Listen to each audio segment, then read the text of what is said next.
สบายดีลูกค้าทุกท่าน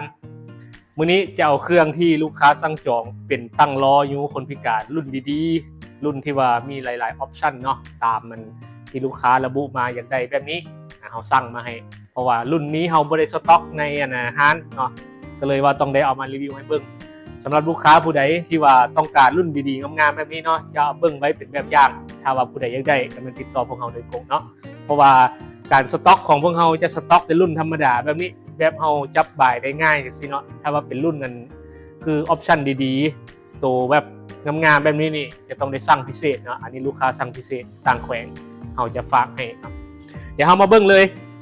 ตัวนี้เป็นตั้งล้อคนพิการที่สามารถเปิดข้างได้หมายความว่าลูกค้าบางคนเนาะโดยเฉพาะเป็นลูกค้าที่เป็นผู้ป่วยโดยกงท่านจะได้เนี่ยก็คือมันลงง่ายเนาะเปิดข้างได้แบบไหนเปิดแบบนี้ป่ะ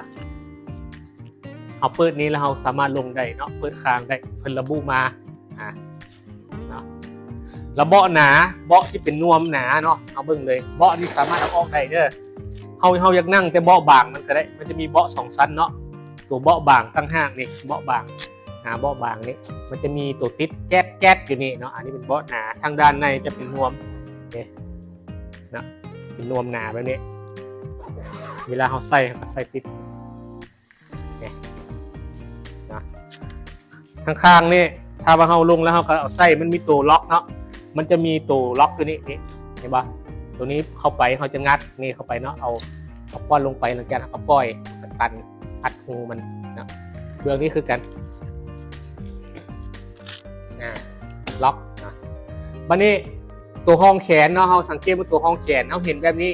รุ่นธรรมดาทั่วไปจะเป็นยางแข็งแล้วตัวนี้เด้อเราเห็นหุ้มห้างลักษณะมันจะเป็นยางแข็งแต่ตัวนี้โมเมนต์เนาะนี่ตัวยางนุ่มเนาะนี่ยางนุ่มอ่อนเนาะเป็นนุ่มเป็นนวมเราสามารถปรับสูงต่ำได้ห้องแขนเราอยากให้สูงมันจะมีปุ่มกดอยู่มองนี้เนาะตัวกดมองนี้กดนี่แล้วก็เอาขึ้นได้ประมาณนี้เนาะไม่ได้สูงหลายแล้วก็ลงประมาณนี้ทั้ง2ด้านนี้ก็เอาลงขึ้นได้ได้ประมาณนี้โอเควันนี้รุ่นนี้ขาสามารถพับได้เนาะสามารถทอดขาได้คือขาเนี่ยแผ่นห้องตีนนี่จะเป็นอย่างเนาะอย่างสามารถพับเขาตรงนี้สามารถทอดขาได้ทอดกับตัวมันจะมีตัวนี้อยู่นี่ครับมันจะมีตัวนี้งัดเข้าไปแบบนี้แล้วทอดขึ้นด้านเทิงสามารถเอาขาออกมาได้เนาะสามารถเก็บได้ถ้าว่าเรานั่งเราอยากใส่ตัวนี้หรือว่าเราเคลื่อนย้ายเก็บถ้าเป็นใส่ขาตัวนี้เวลาเอาเข้าเนาะเอาเข้าเขาป้อนทางด้านเทิงลงก้อนนี่มันจะมีด้านเทิงตัวนี้ป้อนด้านเทิงลงก้อนงัดตัวนี้เข้ามาเพื่อวางให้มันเข้าร่องมันงัดเข้ามาด้านนี้นะก๊อกเข้าร่องมันแล้วมันก็จะแน่นลงไปแล้วแน่น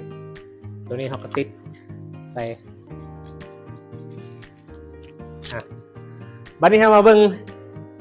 ทางด้านหลังเนาะมีถุงใส่เครื่องเนาะถุงใส่เครื่องแบบมีฝาปิดแบบนี้พร้อมถุงใส่เครื่องทางด้านหลังถุงใหญ่แล้วก็จะมีเราจะสังเกตเห็นว่ากันหงายหลังอยู่นี่จะมีล้อน้อยเซฟตี้ทางด้านหลังเนาะเพื่อบ่ให้หงายหลังนะล้อคนพิการรุ่นนี้จะบ่มีเบรกอยู่คนนิ้วเด้อเบรกมือนี่จะบ่มีเนาะเพราะว่าการเซฟตี้มันดีเซฟตี้อยู่เราสังเกตเห็นว่าเบรกของผู้ใช้โดยกงเนาะมันจะเป็นเตาใหญ่ๆแบบนี้บนล็อกนี่การล็อกจะมันดึงมาทางหลังเนาะจะบ่คือรุ่นอื่นถ้ารุ่นทั่วไปธรรมดาแม่นส่วนใหญ่จะดึงไปทางหน้านี่แต่นี่ดึงมาทางหลังล็อกตีนนะ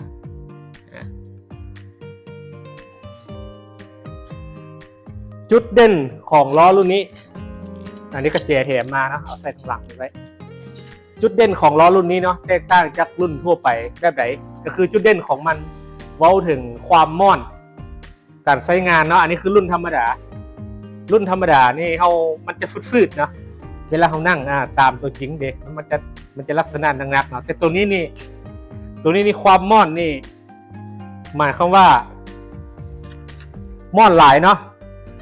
ผู้ป่วยสามารถช่วยตัวเองได้โดยที่ว่าสะดวกสบายมันม่อนลื่นไหลสังเกตบ่ค่อยเห็นปะถ้าเป็นล้อรุ่นธรรมดานี่เวลาเขาปิ้นจากซี่ยังไปเนาะเวลาปิ้นยังไปอันนี้ความม่อนนี่เขาสามารถที่ปิ้นแบบนี้แล้วเขายังป้ามือเนี่ยสามารถปิ้นได้แบบนี้เลยสังเกตเนาะความต่างเห็นปะสามารถหมุนได้ความต่างความม่อนนี่แหละ มันเฮ็ดให้เราประหยัดแรงงานเนาะเพราะว่าระบบเครื่องอะไรมันดี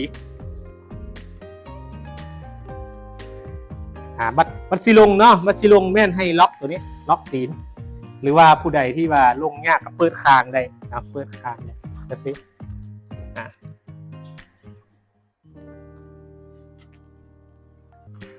อัดคางไว้โอเค